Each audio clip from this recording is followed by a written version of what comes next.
बिस्मिल्लाहिर्रहमानिर्रहीम अस्सलामु अलैकुम। माई सेल्फ मुबश्शिर ज़रीफ और आज की इस वीडियो के अंदर हम class 11 principle of economics federal board के कंप्लीट गेस्ट पेपर को कवर करेंगे। और ये गेस्ट पेपर जस्ट आई कम वाले बच्चों के लिए है, क्योंकि जो ICS वाले होते हैं, ICS इकोनॉमिक्स, उनकी इकोनॉमिक्स डिफरेंट होती है और जो आई कम वाले बच्चे होते हैं उनकी इकोनॉमिक्स डिफरेंट होती है। उस इकोनॉमिक्स को हम जस्ट इकोनॉमिक्स का नाम देते हैं और जो आई कम की इकोनॉमिक्स होती है इसको प्रिंसिपल ऑफ इकोनॉमिक्स बोला जाता है। सो इकोनॉमिक्स की फेडरल बोर्ड के अंदर डिफरेंट बुक को फॉलो किया जाता है। तो अगर आप किसी भी बुक से प्रिपरेशन कर रहे हैं, अगर गेस्ट पेपर के अंदर मौजूद चैप्टर आपकी बुक से सिमिलर नहीं है तो कोई इशू नहीं है। आप लोगों ने इस गेस्ट पेपर के अंदर मौजूद क्वेश्चन को कवर करना है, ना कि चैप्टर्स को। तो इस कंप्लीट गेस्ट पेपर के अंदर मैंने जो है वो कंप्लीट 12 लॉन्ग क्वेश्चन बनाए, जो कि पास जो आपके पेपर थे 5 ईयर, उसकी बेस पे गेस्ट पेपर को बनाया गया है। और हर एक चैप्टर के शॉर्ट इंपॉर्टेंट क्वेश्चन बनाए हैं, जिनको प्रिपेयर करेंगे तो इंशाल्लाह आपके 70-80% जो है वो मार्क्स कवर हो जाएंगे। तो स्टार्ट करते हैं अपने वीडियो को बगैर टाइम वेस्ट किए। तो एक मतलब कि बुक जिसमें मैंने गेस्ट बनाया है वो आई थिंक सो रहबर वाली है। और उसके अलावा जो इकोनॉमिक्स की बुक फॉलो की जाती है, एक ये जो मैं खुद बच्चों को कवर कराता हूँ, अजीम वालों की बुक, मैं इससे प्रिपरेशन कराता हूँ। और जो एक रहबर वाली बुक है उसको भी फॉलो किया जाता है। अब जो अजीम वाली बुक है उसके कंप्लीट टोटल हमारे पास 13 चैप्टर है, जिसके अंदर जो है वो 8 चैप्टर माइक्रो के हैं और हमारे पास सेकंड पोर्शन मैक्रो का है। और कुछ इकोनॉमिक्स की बुक के अंदर दोनों पोर्शन मिक्स होंगे, डिफरेंशिएट नहीं होगा। तो आप लोगों ने जो है वो जस्ट क्वेश्चन की तरफ फोकस करना है, टॉपिक्स को देखना है, उन टॉपिक्स को अपने कवर करना है, तो आपके इंशाल्लाह 70% मार्क्स कवर हो जाएंगे। तो मैं गैस की तरफ मूव करता हूँ। आपके सामने स्क्रीन पे गैस शो हो रहा होगा। तो हमारे पास इस गैस के अंदर हम कंप्लीट बुक के लॉन्ग शॉर्ट क्वेश्चन को कवर करेंगे। और ये आईकम पार्ट 1 फेडरल बोर्ड के स्टूडेंट्स के लिए, जस्ट पंजाब बोर्ड के बच्चों के लिए नहीं है।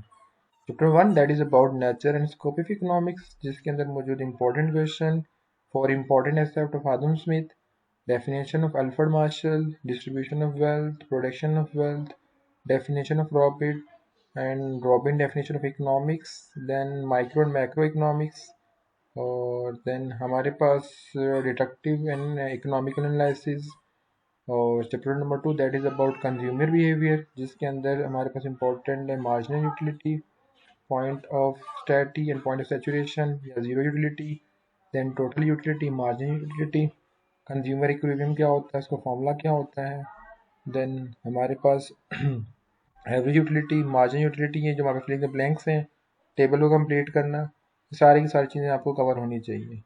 और देन चैप्टर नंबर 2 एंड 3 बहुत इंपॉर्टेंट, इन चैप्टर में से लॉन्ग क्वेश्चन आता है। तो इसमें से meaning of demand, rise and fall in demand, point of elasticity, arc elasticity, cross elasticity, income elasticity, complementary good and nature of curve. Then हमारे पास चैप्टर 4 सप्लाई में से supply of economics, supply and stock के बीच में difference, contraction, extension, rise and fall. और हमारे पास nature of change in supply in following diagram के लिहाज से आपको ऊपर डायग्राम बनी हुई होगी। देन इसमें law of diminishing return, law of marginal return, law of increasing return, ये सारे के सारे टॉपिक अपने कवर करने हैं। चैप्टर नंबर 5 में equilibrium, market price, normal price, market equilibrium का मतलब क्या होता है, then durable good and performable good क्या होती हैं, देन हमारे पास कैसे demand and supply rise equally होगी और डिमांड इंक्रीज होगी तो सप्लाई पे क्या फर्क पड़ेगा, सारी चीज़ें मैंने कवर करनी है। Chapter number 6 that is about production and factor of production, जो कि अजीम वाली बुक का चैप्टर 4 बनता है, जिसके अंदर लेबर के बारे में, मोबिलिटी ऑफ लेबर के बारे में, all 4 factor, land, labour, organisation, capital, इनके बारे में, इनकी एजम्पशन क्या होती हैं, और law of return, marginal revenue क्या होता है, relationship between margin product and average product क्या होगा, इस टेबल को कैसे कंप्लीट करेंगे ये। देन हमारे पास चैप्टर नंबर 8 में से फिक्स एंड वेरिएबल कॉस्ट क्या होगी, एवरेज कॉस्ट क्या होगी, मार्जिन कॉस्ट क्या होगी, average cost curve U shape क्या होगा। और देन चैप्टर नंबर 9 में से margin theory of factor pricing क्या है, चैप्टर 10 में से पर्सनल इनकम क्या है, डिस्पोजेबल पर्सनल इनकम क्या है, ग्रॉस नेशनल प्रोडक्ट क्या है, circular flow of national income क्या है, और व्हाट इज ट्रांसफर पेमेंट क्या है। और फॉर प्रिकॉशन, हमारे पास कौन सी फॉर प्रिकॉशन हम लेके वाइल मेजरिंग नेशनल इनकम को मेजर करते हुए।